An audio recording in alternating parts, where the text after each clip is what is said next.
Bem-vindo de volta ao programa. Estamos novamente com Theodore Postol, professor emérito do MIT e especialista em armas nucleares e seus sistemas de lançamento. Ele também trabalhou no Pentágono. Obrigado por voltar ao programa. É um grande prazer estar aqui. Fiquei fora do ar por um tempo e é um prazer estar de volta. É isso aí. Fico feliz por tê-lo de volta. Então, o motivo pelo qual eu realmente queria conversar com você é obter, digamos, uma avaliação profissional dessa nova arma russa. Pelo menos do que sabemos até agora. Claro, eles não deixaram você inspecioná-la, mas ainda há maneiras de reunir informações. Vimos o primeiro lançamento de teste com uma ogiva falsa, e agora um segundo, um míssil hipersônico Avangard lançado da Rússia em direção ao oeste da Ucrânia, que aparentemente foi um aviso à OTAN para não escalar ainda mais a guerra. Mas ainda restam muitas perguntas a serem respondidas.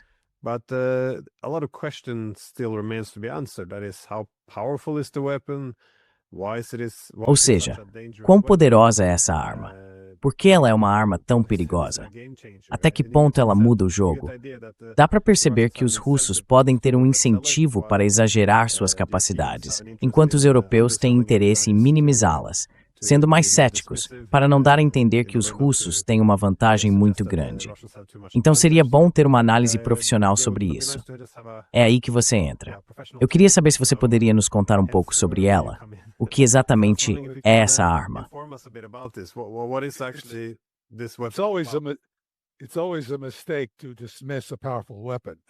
É sempre um erro subestimar uma arma poderosa.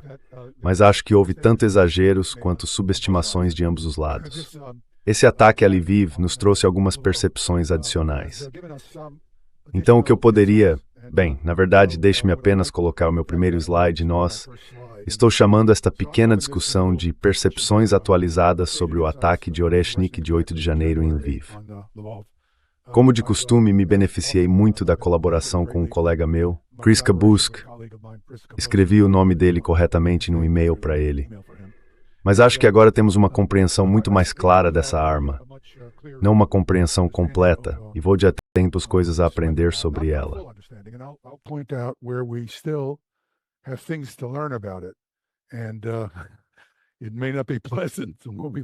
E pode não ser agradável quando descobrirmos essas coisas, mas veremos. A primeira coisa a ter em mente é que se trata de uma arma convencional muito poderosa, mas ainda assim uma arma convencional. Ou seja, ela lança munições.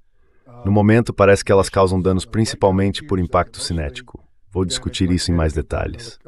Se eles pegarem as submunições que essa arma lança, e vou explicar o que quero dizer com submunição, e adicionarem explosivos de alta poinha a elas, poderiam aumentar a capacidade de causar danos por submunição. Mas isso não vai mudar o jogo. A única mudança real seria se colocar ogivas nucleares no topo do Oreshnik.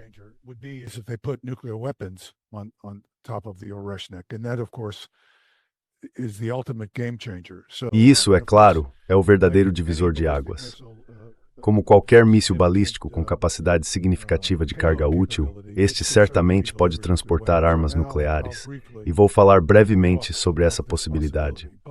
Mas acredito que o fato de o Oreshnik poder transportar uma arma nuclear não seja especialmente relevante, considerando todas as armas nucleares que já podem ser lançadas.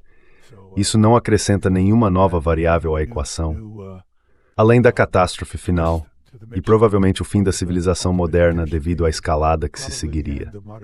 Portanto, é a principal preocupação que tenho do ponto de vista político. Falarei, é claro, sobre a tecnologia em relação ao Oreshnik.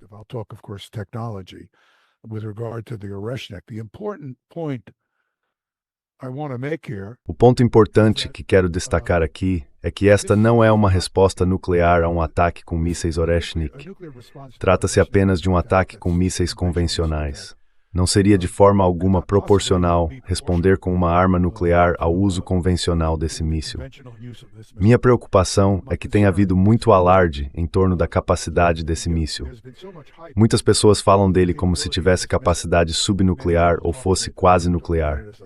Não chega nem perto disso, e vou explicar por quê. Não estou tentando minimizar o fato de ser uma arma convencional poderosa. Vou abordar isso. Mas minha principal preocupação é que o mal-entendido entre os formuladores de políticas possa levar a uma decisão completamente desinformada, acreditando que se deve responder proporcionalmente com uma arma nuclear a um ataque de Oreshnik.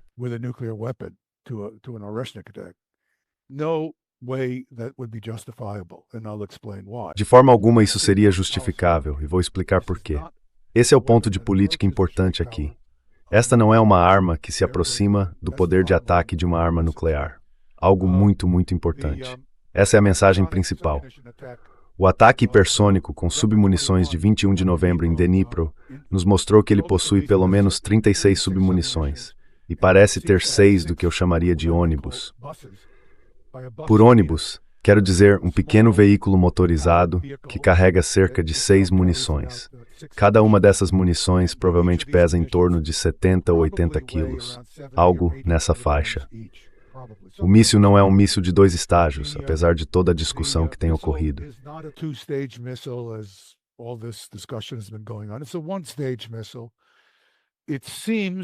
É um míssil de um estágio.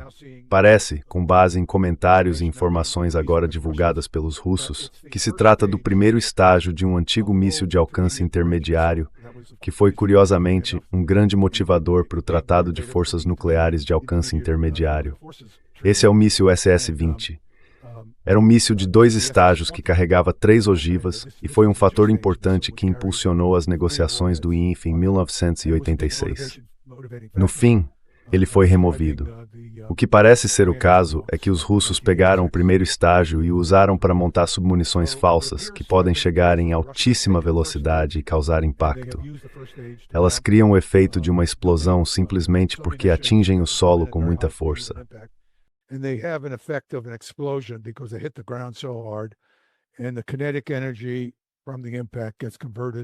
E a energia cinética do impacto é convertida em uma espécie de energia explosiva. Vou falar um pouco mais sobre isso. Então aqui está como é o transportador eretor-lançador do SS-20. Dá para ver que o primeiro estágio provavelmente está nesta seção aqui, o segundo estágio nesta outra seção, e esta região alongada, onde as 3 ogivas estão contidas sem nem mesmo uma carenagem, provavelmente está nesta parte. Se você estiver transportando apenas um estágio, então só precisa de um veículo com talvez 4 rodas para carregá-lo, e é isso que vemos aqui.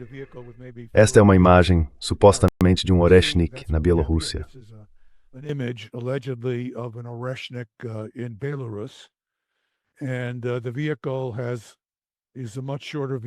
E o veículo é muito mais curto. É o primeiro estágio de um SS-20, às vezes chamado de Pioneer, e pesa cerca de 26 toneladas. Nos meus cálculos anteriores, que não atualizei porque não é realmente importante, eu supus que eles estavam usando o primeiro estágio de um ICBM, talvez em torno de 35 toneladas. Mas a diferença entre 26 e 35 toneladas não é significativa para o nível de análise que estamos fazendo aqui. Os efeitos são gerais o suficiente para que isso não faça muita diferença. Agora, temos destroços de mísseis que nos dão pistas sobre a configuração do Oreshnik.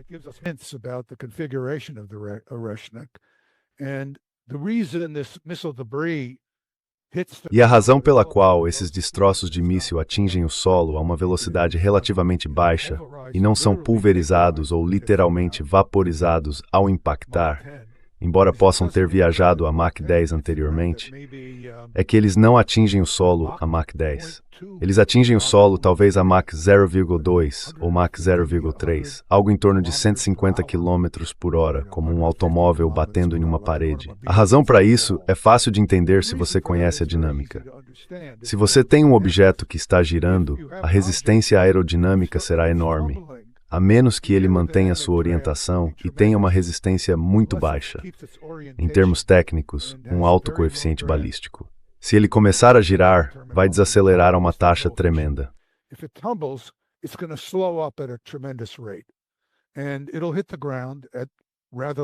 E vai atingir o solo em velocidades relativamente baixas.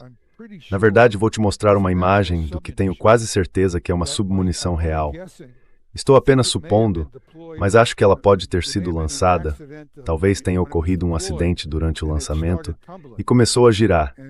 Em vez de atingir o solo a 3 km por segundo, provavelmente caiu a cerca de 150 km por hora, 0,2 ou 0,3 km por segundo. Bem devagar. Mas conseguimos uma imagem de como a munição parece, e é praticamente como eu imaginava que seria. Ainda assim, vamos ver. Posso estar completamente errado. Vamos continuar atualizando isso conforme encontrarmos mais destroços.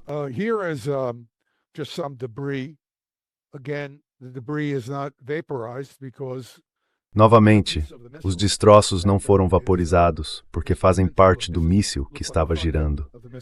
Isso parece ser a parte frontal do míssil. O homem dá uma boa noção de escala. Se esta for a primeira fase de um SS-20, deve ter cerca de 1,8 metro. Temos informações dimensionais muito precisas sobre esse míssil em particular. Aqui está um diagrama que mostrei pela primeira vez em minha palestra anterior sobre esse assunto, retirado de catálogos russos.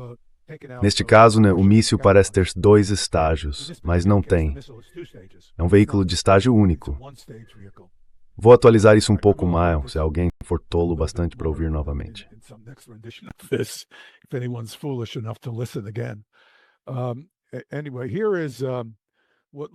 De qualquer forma, aqui estão o que parecem ser partes de um dos 6 módulos deste veículo.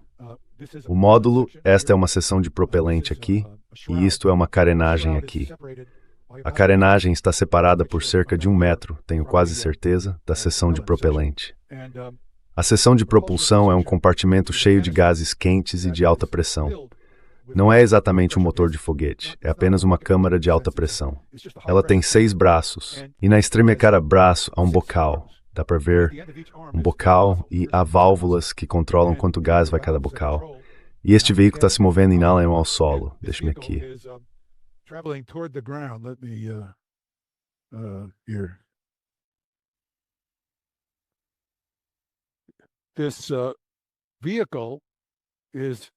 Este veículo aqui eu mostro ícones de submunições, mas os ícones deveriam realmente representar 6 compartimentos separados. Cada um desses compartimentos contém contém 6 submunições. E nós sabemos disso, e explicarei o motivo em breve. Então, este é o conjunto gerador de gás de alta pressão. Aqui está o bocal com o controle de fluxo. O que acontece é que o container é ejetado do veículo, o estágio do foguete, e fica orientado para baixo. Ele manobra usando esses jatos de baixa pressão. Tem quase nenhuma capacidade total de velocidade, mas não precisa disso. Você não quer isso, você só quer manobrá-lo para poder separar e posicionar 6 munições em um alvo específico de interesse dentro de uma área delimitada no solo.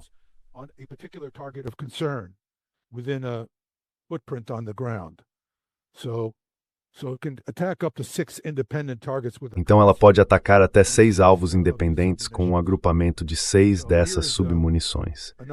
Aqui está uma versão atualizada, bem, não totalmente atualizada, mas enfim, tenho trabalhado em tempo real com novos dados. Aqui eu coloquei ícones do que acho que essas munições se parecem. Acho que temos uma primeira estimativa razoável de qual é o formato delas. Não vou entrar em uma discussão sobre isso agora.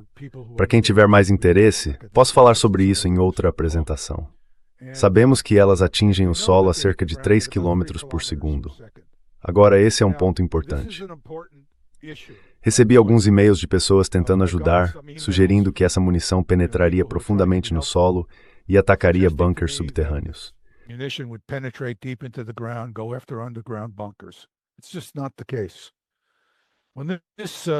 Não é bem assim. Quando essa munição atinge o solo, ela vai impactar e se comprimir muito rapidamente. Sua energia será convertida em energia térmica, calor, e ela vai se vaporizar. Todo esse material metálico, provavelmente tungstênio, será superaquecido a uma temperatura muito alta e se expandirá violentamente para fora. De modo geral, vai parecer uma explosão. Vou mostrar isso a você com vídeos reais. Veja como é a munição. Note que ela tem um corpo ligeiramente alongado, uma estrutura em forma de cone na frente para reduzir o arrasto aerodinâmico e uma espécie de saia.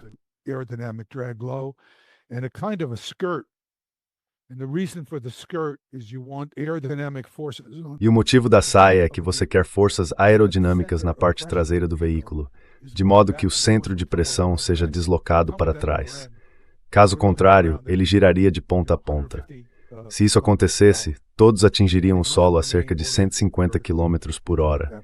Eles precisam permanecer orientados verticalmente ao entrar na atmosfera.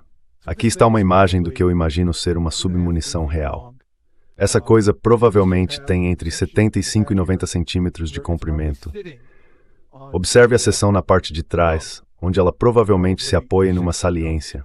É provável que haja 6 saliências onde o veículo repousa. E provavelmente há uma pequena carga explosiva que detona e empurra o veículo suavemente para fora.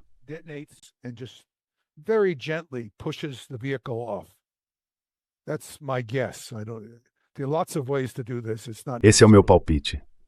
Há muitas maneiras de fazer isso, não é necessariamente a correta. Mas reparem nesses dois objetos aqui. Provavelmente são pequenos motores de foguete que fazem o negócio girar.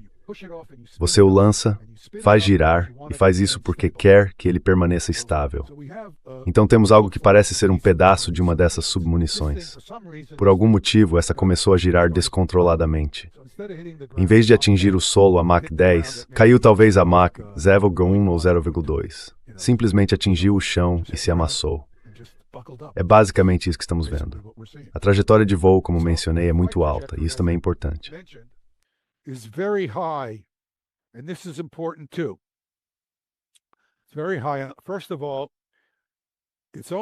É muito alto. Antes de tudo, ele percorre apenas 700 ou 800 quilômetros. E quando os russos falam sobre isso, eles dizem isso, não sou só eu, eles afirmam que leva de 15 a 17 minutos para submunições atingirem o alvo. A razão para isso é que esse artefato é lançado em uma trajetória muito alta. Seria possível usar a velocidade para fazer com que as coisas chegassem ao alvo em um tempo muito curto, mas então elas reentrariam na atmosfera em um ângulo raso. E como reentram no ângulo raso, desacelerariam substancialmente. E se desacelerarem substancialmente, vão atingir o solo em velocidades que não são hipersônicas.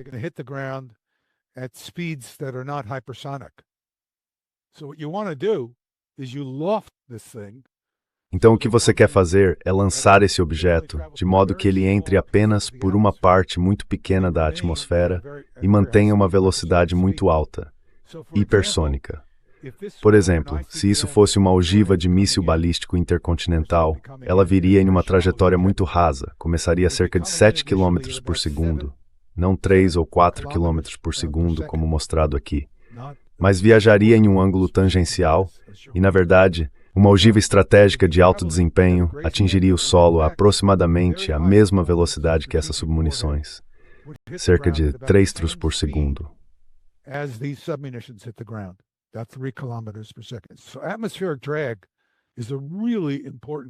Então, o arrasto atmosférico é um fator realmente importante aqui.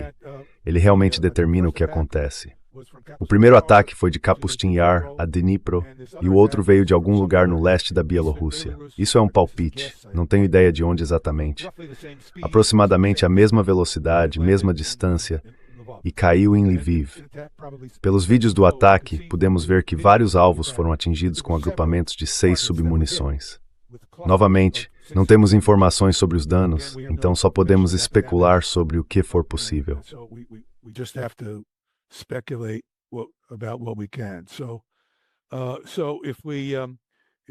Então, se olharmos para isto, este é um vídeo em alta definição de Dnipro. O motivo pelo qual ele é bom a outros é que esta câmera em particular tinha alta resolução. É possível ver o rastro de cada uma dessas submunições chegando. Isto é Dnipro, não Lviv. O importante é que elas estão se movendo muito rápido, em torno de Mach 10. Assim elas criam um traço, e esse traço provavelmente se deve em parte à esteira e em parte à baixa velocidade da câmera. O objeto está se movendo pelo campo de visão da câmera enquanto ela está exposta. Não sabemos exatamente o que está causando o rastro, mas sabemos que é uma combinação da esteira e da baixa taxa de quadros da câmera.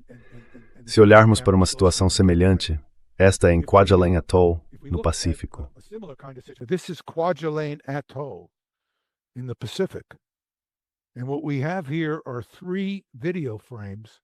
E o que temos aqui são 3 quadros de vídeo de uma ogiva de míssil balístico intercontinental chegando e atingindo o solo neste atoll, certo? Então aqui está 1/30 de segundo, este é o começo. 1/30 de segundo depois, dá para ver que as coisas estão ficando muito brilhantes, e depois ainda mais brilhantes.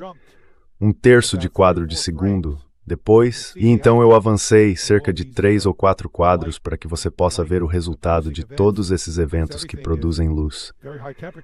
Tudo está a uma temperatura muito alta por causa do impacto e de toda a energia cinética sendo convertida na superfície da Terra em um gás explosivo que se expande para fora. Você vê que isso parece uma explosão. Dá para ver uma nuvem. O impacto em Lviv tem características semelhantes. Na verdade, não vemos o ponto de impacto, mas, se observarmos esses quadros, estão, acho, separados por aproximadamente 1/10 de segundo.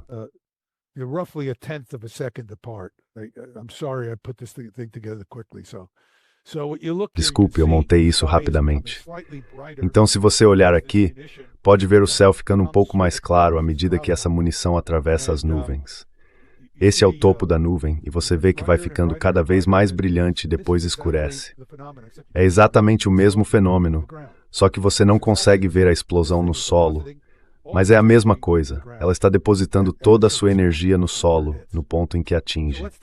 Então, vamos dar uma olhada em um vídeo. Certo. O que você vai ver aqui é um vídeo feito no atoll de Kwajalein, no Pacífico, durante um teste do míssil balístico intercontinental Peacekeeper. A ogiva está chegando em um ângulo de cerca de 30 graus em relação à horizontal, então não está vindo quase verticalmente como uma submunição Oreshnik viria. E você pode ver quando ela chega, pronto, agora é real.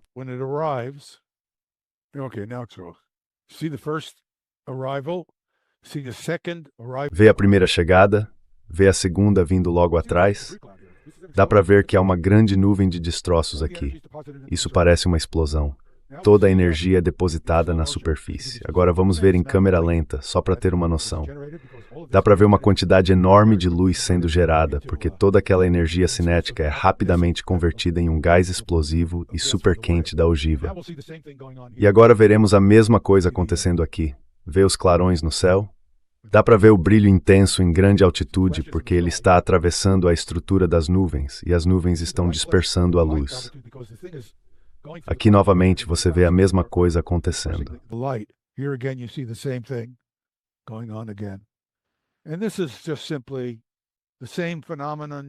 Isso é basicamente o mesmo fenômeno que você viu com o ICBM, exceto que aqui há cobertura de nuvens.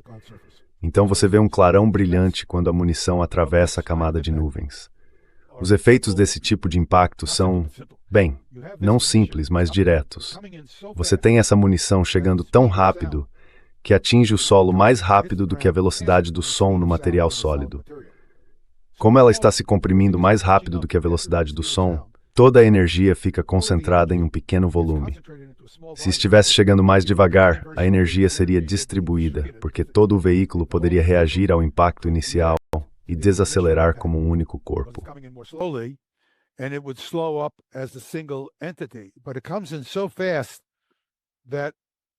Mas ele chega tão rápido que simplesmente se comprime, e nesse processo de compressão é aquecido a uma temperatura muito alta. É isso que um impacto hipersônico faz. Ele não produz um buraco como uma munição penetrante. As pessoas que confundem isso com uma munição penetrante, bem, uma munição penetrante não pode atingir velocidades hipersônicas. Se você tem uma bomba projetada para penetrar em um túnel abaixo, essa bomba atingirá o solo em alta velocidade, talvez Mach 3 no ar, o que ainda é uma velocidade alta. But it will come. Mach 3 Mach 3 é lento em relação à velocidade do som na carcaça de metal, que é cerca de Mach 5. Assim, toda a carcaça de metal permanece intacta e se empurra para dentro do solo. O que há são explosivos na bomba e um sistema de espoleta que detecta quando a bomba está desacelerando. Ele estima a localização subterrânea porque sabe quando atingiu a superfície pela primeira vez e começou a desacelerar.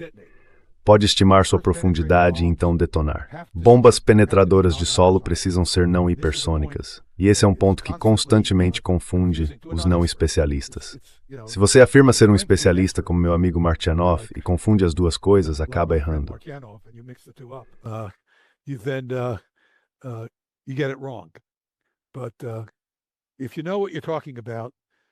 Mas se você sabe do que está falando, entende que o choque, quando é hipersônico, precisa ser hipersônico, significa que quando a chegada é hipersônica, toda a energia se concentra por causa do efeito de compressão em um volume muito pequeno.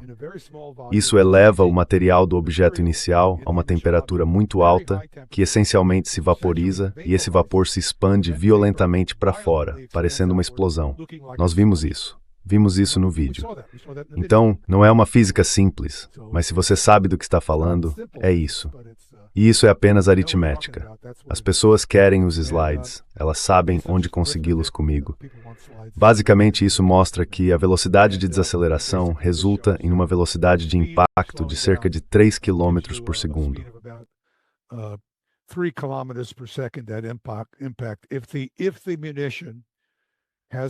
Se a munição tiver um coeficiente balístico alto o suficiente, o que depende não apenas de sua massa, mas também de seu formato físico, e não estiver girando, certo?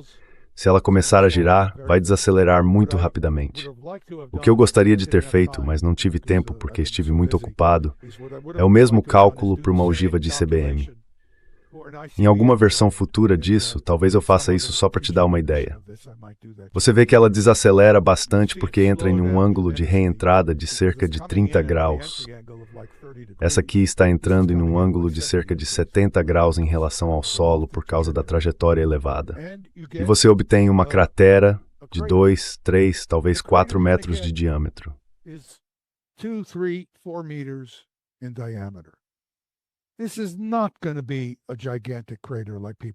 Isso não vai ser uma cratera gigantesca como as pessoas estão dizendo.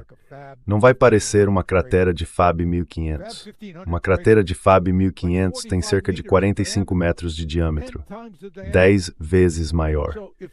Então, se você quiser se preocupar com uma arma que vai cavar um buraco enorme, preocupe-se com a FAB 1500. Isso porque é uma arma explosiva. Ela penetra no solo, não viaja muito rápido, mas contém toda aquela energia na forma de explosivos.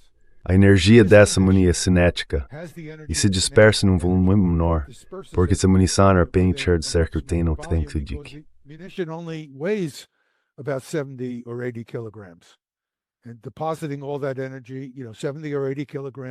E depositar toda essa energia, o equivalente a 70 ou 80 quilos de explosivos, não vai gerar uma cratera de 45 metros de diâmetro. É simples assim. Agora, isso não significa que não seja uma arma muito eficaz, porque a verdade é que estamos falando de uma única submunição. Então, se eu mostrar a você quais são os efeitos, só para dar uma ideia, os efeitos das submunições são de se espalhar. Em vez de a energia explosiva ficar concentrada em um único volume, as submunições distribuem essa energia destrutiva em uma camada fina sobre o solo. Portanto, o que estamos vendo aqui é a Casa Branca com uma representação de uma entrega hipotética de submunições. 6, ou seja, 36 submunições, espalhadas pelo terreno ao redor da Casa Branca.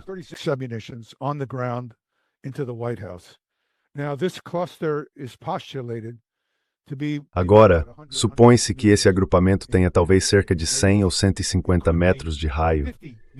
Pode ter 50 metros de raio, então pode ser um agrupamento realmente pequeno dessas munições. E dá para imaginar a quantidade tremenda de danos que essas munições causariam a este edifício. O que não sabemos neste momento, é a capacidade, a precisão dessa munição. Em outras palavras, consigo lançar 6 munições nesta parte da Casa Branca com precisão suficiente para que não caiam aqui no prédio federal, no edifício do Tesouro, que fica ao lado da Casa Branca. Em outras palavras, tenho a precisão necessária para colocar 6 munições através deste plano em vez deste outro. Meu palpite é que sim, porque tenho essa trajetória longa e descendente, que é quase vertical.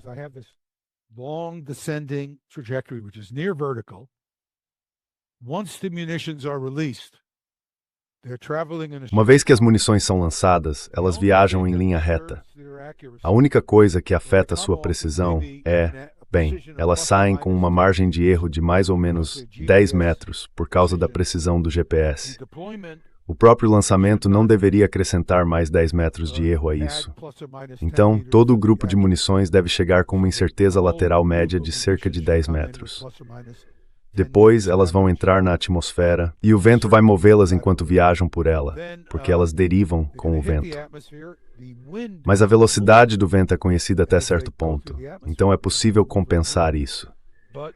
Isso é algo normalmente feito com mísseis balísticos intercontinentais, e não há motivo para que os russos não façam o mesmo com esse Oreshnik.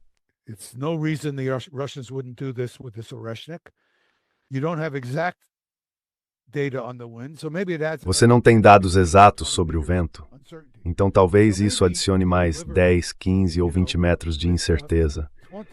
Então talvez você consiga entregar, digamos com uma precisão de 20 ou 30 metros o agrupamento de munições. Estou apenas supondo. Podemos descobrir isso no futuro. Talvez vejamos ataques em que façam isso.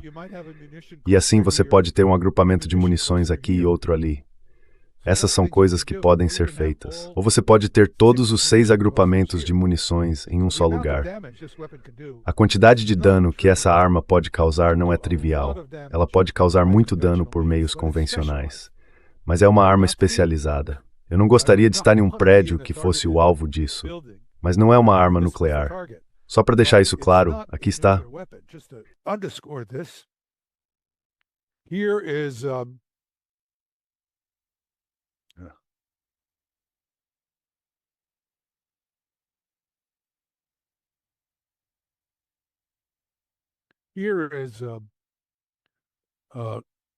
Aqui está a onda de choque. Este é o agrupamento de munições sobre o qual falamos antes. Você pode vê-lo, as pequenas linhas e marcações vermelhas. Poderia ser menor. Na verdade, eu acho que poderia ser muito menor, dependendo do que o alvo, o atacante, quer fazer. Mas, se você perguntar qual área poderia ser destruída por uma ogiva nuclear de 1 quiloton, estaria destruindo uma área talvez de 1/3 ou 1/4 do diâmetro deste pequeno círculo amarelo, causando grandes danos. Se você tivesse uma ogiva de 1 quiloton, esta seria a área destruída pelos efeitos da explosão e do fogo. Se fosse uma ogiva de 10 quilotons, esta seria a área destruída. Uma ogiva de 75 quilotons, esta seria a área. Agora, o Oreshnik poderia facilmente carregar 3 ou 4 ogivas de 150 ou 200 quilotons, ou até mais.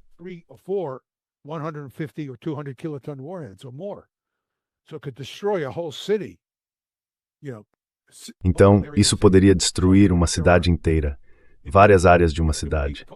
Se estivesse armado com uma ogiva nuclear, seria uma arma nuclear totalmente devastadora. Mas não é esse o seu propósito.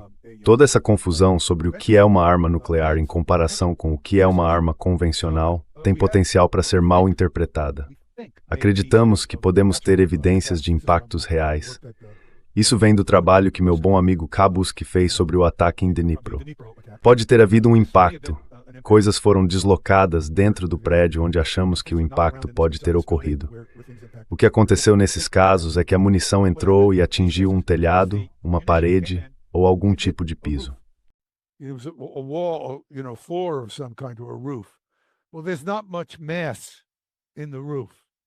Bem, não há muita massa no telhado, então ele atravessou.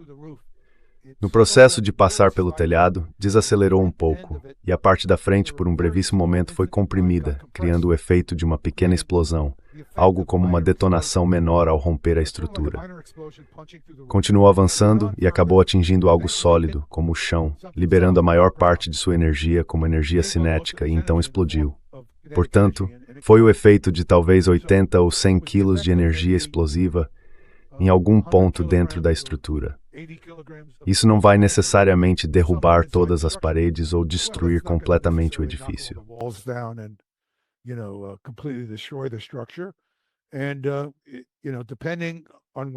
E dependendo de ter ido para um porão e detonado lá, e de a onda de choque ter se dissipado ou não, essa é uma estimativa de como os danos internos poderiam ter ficado. Portanto, essas não são superarmas. Elas são significativas porque existem muitas, podem ser agrupadas e causar uma quantidade tremenda de destruição contra um alvo quando se sabe exatamente o que se quer atingir e o que se quer fazer. Então essas são as capacidades atualizadas do Oreshnik. Para aqueles que querem a ciência real, não a ciência falsa, aqui está um exemplo de uma estrutura que provavelmente foi atingida por uma submunição. A submunição basicamente atravessou o telhado. Não há perda de energia nem massa para desacelerar a submunição. É como uma bala atravessando um vidro. Não há nada que a faça parar.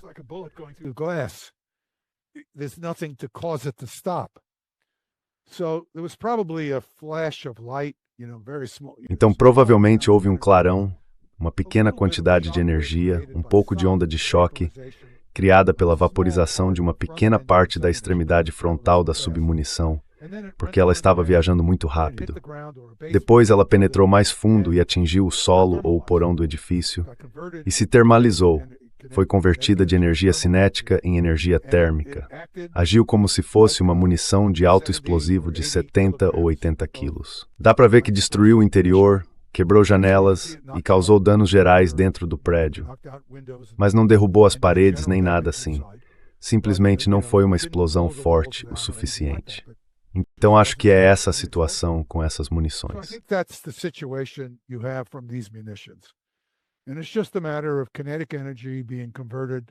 E é apenas uma questão de energia cinética sendo convertida em energia explosiva, energia térmica. Isso pode ser melhorado um pouco, adicionando explosivos ao sistema. Eu fiz alguns trabalhos sobre isso, mas infelizmente ainda não terminei toda a análise. Então aqui está parte do que eu fiz. O explosivo que as pessoas usam e que é um pouco mais energético, cerca de 2 vezes mais energético que o TNT, é chamado de tritonol. O tritonol é uma mistura de TNT e alumínio. O alumínio libera muita energia quando entra em combustão. O TNT libera muito oxigênio porque é uma molécula química que gera mais oxidante do que realmente precisa. A energia propulsiva do TNT não é totalmente convertida em energia explosiva porque há mais oxidante do que combustível.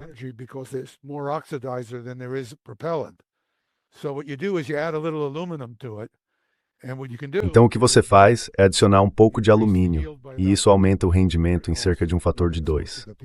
Tritonol é um explosivo que as pessoas gostam de usar. Agora, o que você também pode fazer é pegar pó de tungstênio e adicioná-lo. Qual é a vantagem do pó de tungstênio? Bem, a densidade do pó de tungstênio explosivo é muito maior do que a densidade do tritonol. Se eu tenho uma munição que estou enchendo de explosivos e ela é de tungstênio, bem, o tungstênio tem uma densidade tremenda, estou esquecendo o número exato.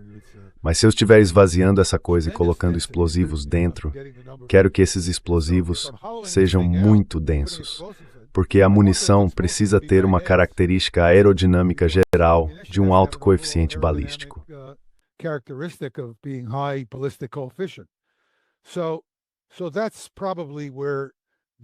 Então é provavelmente daí que vem a ideia do tungstênio alumínio TNT, onde as pessoas estavam falando sobre um explosivo à base de tungstênio. E talvez vejamos isso. Quero dizer, não é ficção científica, é química. Eu não sou químico, então talvez haja um químico na plateia que tenha algo mais a me dizer e me escreva um bilhete.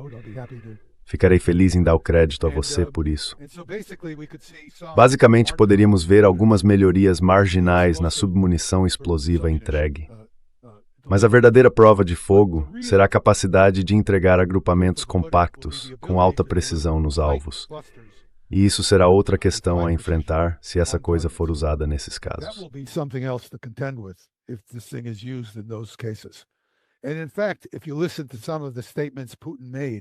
E de fato, se você ouvir algumas das declarações que Putin fez, ele falou sobre isso ter uma capacidade destrutiva muito alta se toda a carga útil for colocada em uma única estrutura. Em outras palavras, você pega todos os 6 módulos com suas 6 submunições cada, mira todos em uma única estrutura e, bem, transforma tudo em um caos. Enfim, esse é Oreshnik. Oreshnik desmentido. Vou ficar esperando todas as mensagens das pessoas que vão querer me dizer que estou minimizando o que os russos poderiam fazer. Não estou. Estou simplesmente descrevendo essa arma e suas capacidades. E ninguém devia dizer que estão justificados em responder com uma arma nuclear a um ataque desses. Não é uma arma nuclear.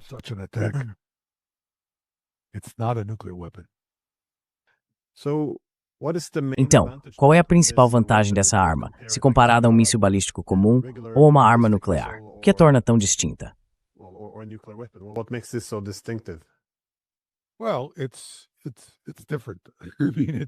Bem, é diferente. Quero dizer, é mais destrutivo do que um Iskander.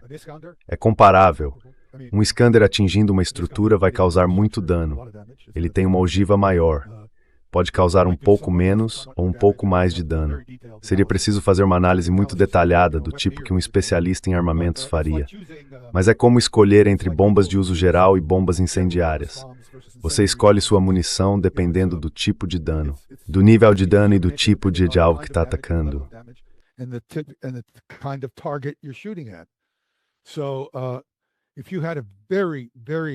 Então, se você tivesse uma estrutura muito fortificada, de onde as tropas estivessem lutando, eu escolheria uma FAB 1500 ou um Iskander. Se fosse um prédio onde você quisesse espalhar o dano de forma mais uniforme, mas ainda causar um estrago muito grande em toda a estrutura, então eu escolheria, sabe, um Oreshnik. E seria ruim de qualquer forma, não importa com que você fosse atingido, se fosse atingido por uma munição significativa. Essas munições são muito letais. Sabe, é fácil para mim falar sobre isso aqui do meu escritório, mas é algo muito letal.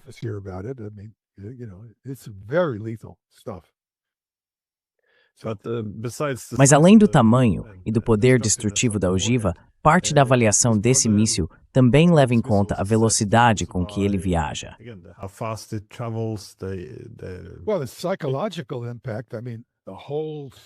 Bem, o impacto psicológico, quero dizer, o céu inteiro fica iluminado.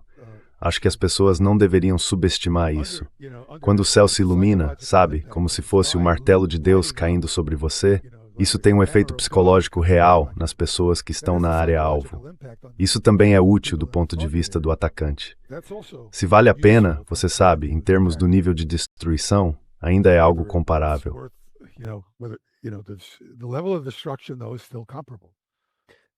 Quão difícil é interceptar o Oreshnik? Não há interceptação. Essa coisa não é interceptável. As pessoas que falam em interceptá-la, simplesmente não há como. E o motivo pelo qual não é possível interceptá-la é por causa da trajetória que ela segue. Ela tem uma trajetória muito alta e libera a ogiva em uma altitude muito elevada. Veja novamente onde o... Bem, vou por aqui.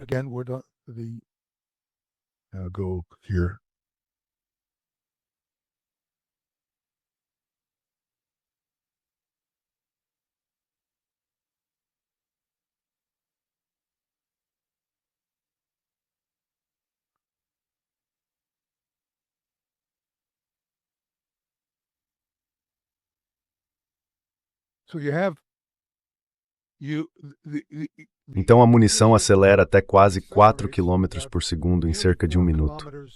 Se você estiver na área de defesa, o que pode fazer a respeito?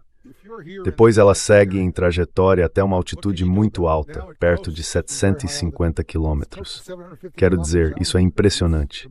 Em algum momento, ela se reorienta, pode fazer isso em qualquer ponto da trajetória e então libera os compartimentos. Agora você tem 6 compartimentos separados se afastando do corpo principal. Como você vai alcançá-los?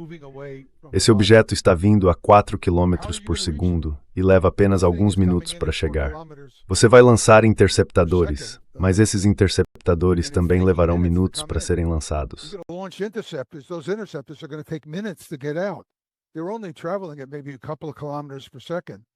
Eles estão viajando a talvez alguns quilômetros por segundo. Nesse momento, os recipientes já terão liberado as submunições. Então, onde está a defesa? Não existe. Não há como montar uma defesa contra isso. É um devaneio, algo que alguém que nunca fez uma conta simples poderia inventar e afirmar. Simplesmente não é verdade. As velocidades e distâncias não permitem lançar interceptadores contra isso. E uma vez que as submunições são liberadas, o que você vai fazer? Tentar atingir uma submunição viajando a 3 km segundo rama da atmosfera.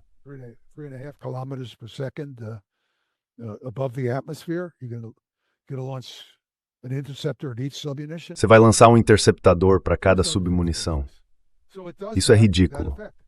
Não há defesa contra isso. Então, de fato, tem esse efeito. E vejam, um Iskander poderia, em teoria, ser interceptado. Mas acho que se você observar a situação com o Iskander, ele realmente não pode ser interceptado, porque os russos sabem, e nós também sabemos, que se ele manobrar intencionalmente, como o Iskander é capaz de fazer, o interceptador Patriot não conseguirá acompanhar os movimentos laterais do Iskander que se aproxima, e portanto conseguirá interceptá-lo. É por isso que as taxas de interceptação são tão baixas. Assim, o Iskander é potencialmente interceptável, com uma baixa probabilidade de interceptação, mas não zero.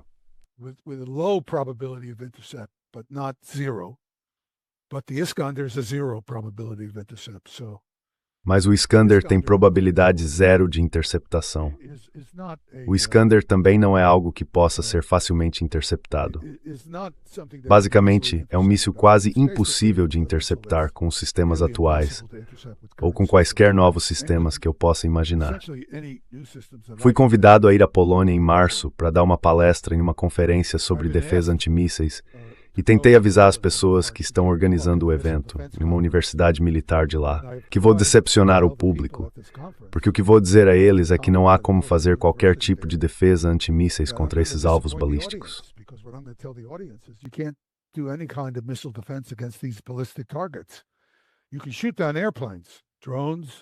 Você pode abater aviões e drones, mísseis hipersônicos. Não. As velocidades dessas coisas são simplesmente altas demais.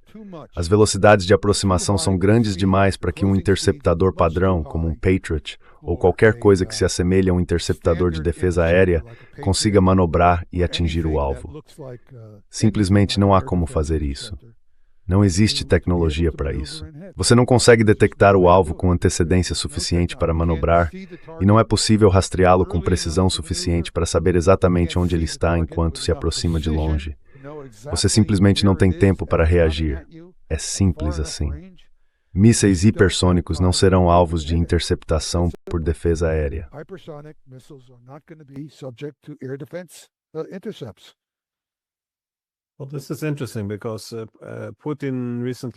Bem, isso é interessante porque Putin comentou recentemente que os Estados Unidos, ou a OTAN, o forçaram a desenvolver essa arma.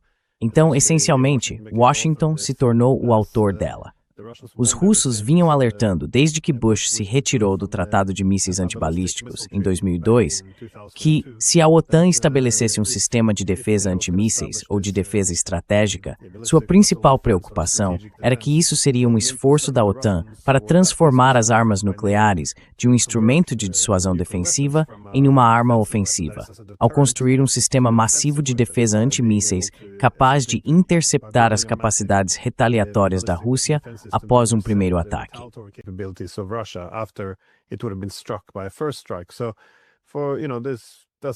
Então veja, isso não significa que a OTAN esteja planejando um primeiro ataque, mas é sempre perigoso dar a um dos lados a ilusão ou a suposição de que possui essas capacidades, de que pode subir a escada da escalada dessa forma.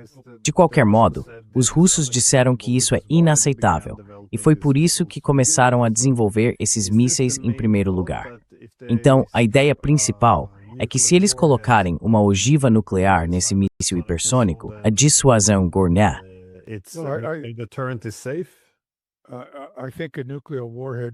acho que uma ogiva nuclear seria suficiente. Você não precisa de um avant-garde para entregar ogivas nucleares, porque os alvos falsos vão derrotar qualquer uma das defesas exoatmosféricas que estamos construindo.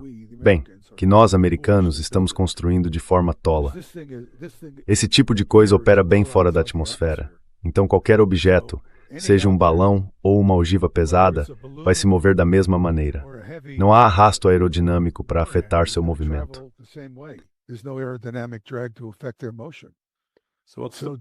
Então os engodos são muito eficazes.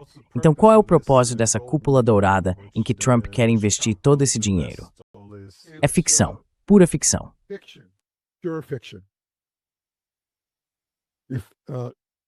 Talvez eu devesse fazer uma palestra sobre a cúpula dourada. Já falei sobre a cúpula dourada para você? Falamos anteriormente sobre a cúpula dourada. Deixe um link na descrição, porque achei isso fascinante. Mas eu estava me perguntando como isso poderia interagir com o Oreshnik. Mas eu acho que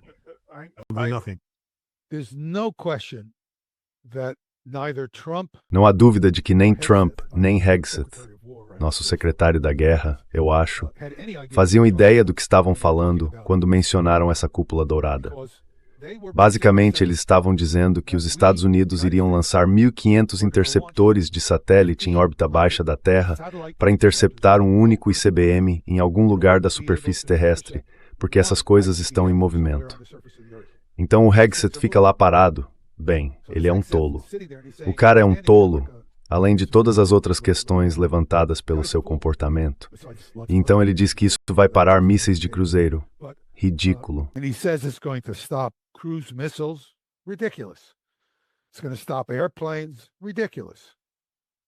Vai parar aviões? Ridículo. Vai parar mísseis balísticos? Bem, se você conseguir lançar interceptadores suficientes, e aliás, existem contramedidas simples, porque se eu lançar 100 ICBMs de um campo de silos, então você precisaria de 150 mil satélites em órbita para enfrentá-los, em princípio.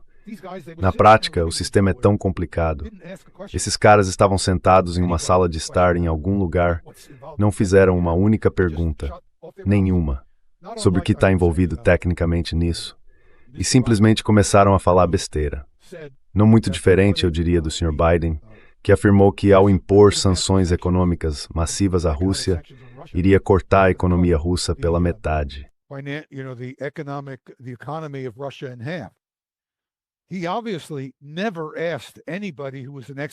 Ele obviamente nunca perguntou a ninguém que fosse especialista em economia qual seria o resultado de tentar fazer isso. Ele claramente nunca perguntou a ninguém. Então, Biden é igualmente imprudente, porque o que sabemos, e você sabe disso até melhor do que eu, na verdade, é que o que aconteceu foi que a Rússia simplesmente voltou sua economia para os BRICS. Os países dos BRICS continuaram a comercializar normalmente. O grande perdedor foi a Europa, que perdeu a capacidade de negociar com a Rússia. A economia russa recebeu um grande influxo de capital extra, porque em vez de gastar dinheiro comprando produtos europeus de alta tecnologia, as pessoas recorreram à China e compraram produtos chineses, com quase nenhum impacto em sua qualidade de vida.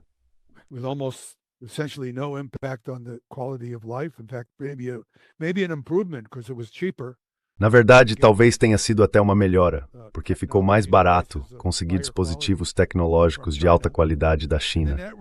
E como resultado, a economia russa cresceu. Agora, eu não tenho grande consideração por muitos economistas, mas existem caras como Jeffrey Sachs que realmente sabem do que estão falando. Tenho certeza de que se alguém tivesse perguntado a Jeffrey Sachs, se Biden tivesse perguntado a Jeffrey Sachs, qual seria o efeito de sanções massivas, ele teria dito não muito. Na verdade, isso pode até ajudá-los. Então, quando as pessoas querem olhar para o Biden e dizer, bem, ele foi mais responsável e sabia o que estava fazendo, isso não me parece tão claro.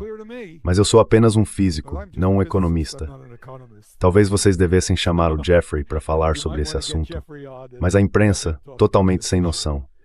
E é disso que pessoas como Putin se preocupam.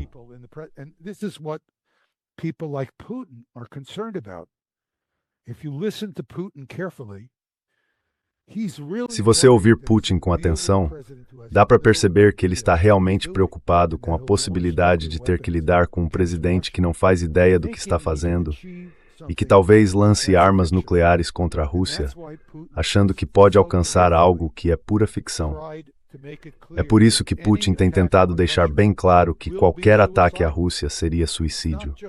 Ele não está falando apenas do sistema perímetro, o que às vezes é chamado de mão morta. Ele está falando do Poseidon, aquele drone nuclear subaquático. Ele quer que até o presidente americano mais imbecil entenda que atacar a Rússia e tentar confiar em defesas antimísseis ainda resultaria em suicídio. É isso que ele está tentando deixar claro. E eu acho que as ações dele são bem claras, pelo menos para mim. Não vejo nenhuma inconsistência no que ele está fazendo. Ele é um dos poucos adultos na sala, pelo que posso ver.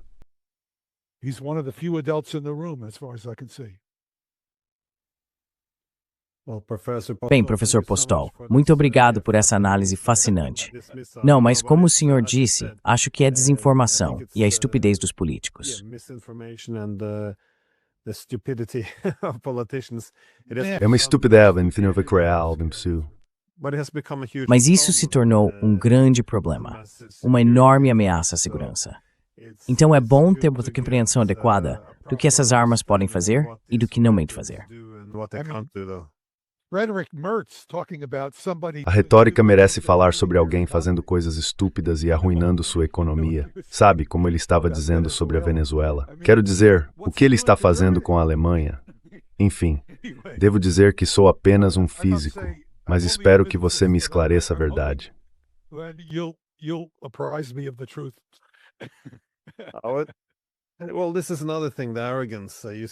Bem, essa é outra coisa, a arrogância.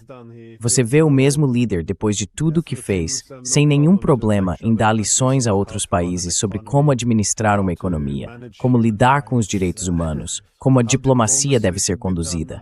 Quero dizer, é realmente louco que não haja nenhuma autorreflexão aqui. Mas é isso.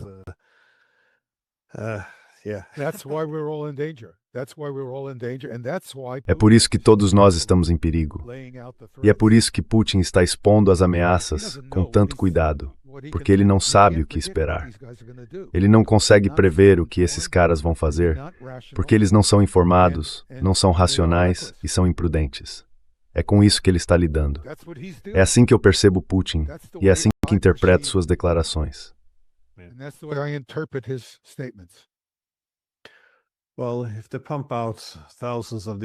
Bem, se eles produzirem milhares desses mísseis hipersônicos como em uma linha de salsichas, isso certamente vai mudar muito o panorama estratégico. E todos os nossos sistemas de defesa aérea e antimísseis terão que ser repensados, o que novamente é o principal objetivo disso. Sim, bem, mais uma vez, muito obrigado como sempre. Thank you so much, as always.